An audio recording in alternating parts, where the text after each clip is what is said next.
எதிலெல்லாம் ஜாக்கிரதையாய் இருக்க வேண்டும் என்பதை பற்றிய வசனங்களை பார்க்கலாம். எல்லாவற்றிற்கும் முடிவு சமீபமாயிற்று. ஆகையால் தெளிந்த புத்தியுள்ளவர்களாயிருந்து ஜெபம் பண்ணுவதற்கு ஜாக்கிரதையுள்ளவர்களாயிருங்கள். 1 பேதுரு 4:7. சமாதானக்கட்டினால் ஆவியின் உரிமையை காத்துக்கொள்வதற்கு ஜாக்கிரதையாயிருங்கள். எபேசியர் 4:3. தேவனிடத்தில் விசுவாசமானவர்கள் நற்கிரியைகளை செய்ய ஜாக்கிரதையாயிருக்கும்படி நீ இவைகளை குறித்து திட்டமாய் போதிக்க வேண்டுமென்று விரும்புகிறேன். தீத்து 3:8. ஒருவனாகிலும் கீழ்ப்படியாமையினாலே விழுந்து போகாதபடிக்கு நாம் இந்த இளைப்பாறுதலில் பிரவேசிக்க ஜாக்கிரதையாயிருக்க கடவோம். எபிரேயர் 4:11. பிரியமானவர்களே, இவைகள் வர காத்திருக்கிற நீங்கள் கரையற்றவர்களும் பிழையில்லாதவர்களுமாய் சமாதானத்தோடே அவர் சந்நிதியில் காணப்படும்படி ஜாக்கிரதையாயிருங்கள். 2 பேதுரு 3:14.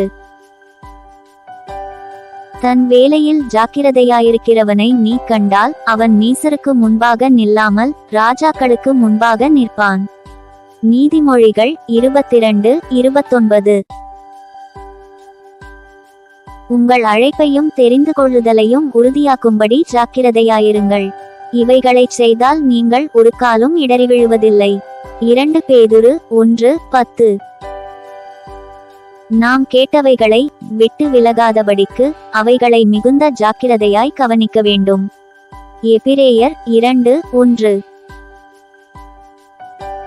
நீங்கள் உங்கள் தேவனாகிய கர்த்தரிடத்தில் அன்பு கூர்ந்து அவர் வழிகளிலெல்லாம் நடந்து அவரை பற்றி கொண்டிருக்கும்படி நான் உங்களுக்கு செய்ய கற்பிக்கிற இந்த கற்பனைகளையெல்லாம் ஜாக்கிரதையாய் கைக்கொள்வீர்களானால் உங்கள் முன் ஒருவரும் எதிர்த்து நிற்பதில்லை.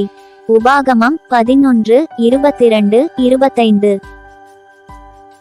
இப்படியிருக்க நீங்கள் அதிக ஜாக்கிரதையுள்ளவர்களாய் உங்கள் விசுவாசத்தோடே தைரியத்தோடே ஞானத்தோடே இச்சையடக்கத்தையும் இச்சையடக்கத்தோடே பொறுமையோடே தேவபக்தியோடே சகோதர சிநேகத்தோடே அன்பையும் கூட்டி வழங்குங்கள்.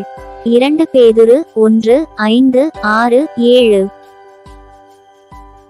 பவுல் தீமோத்தேயுவிடம் சொன்னது, நான் வருமளவும் வாசிக்கிறதிலும் புத்தி சொல்லுகிறதிலும் உபதேசிக்கிறதிலும் ஜாக்கிரதையாயிரு.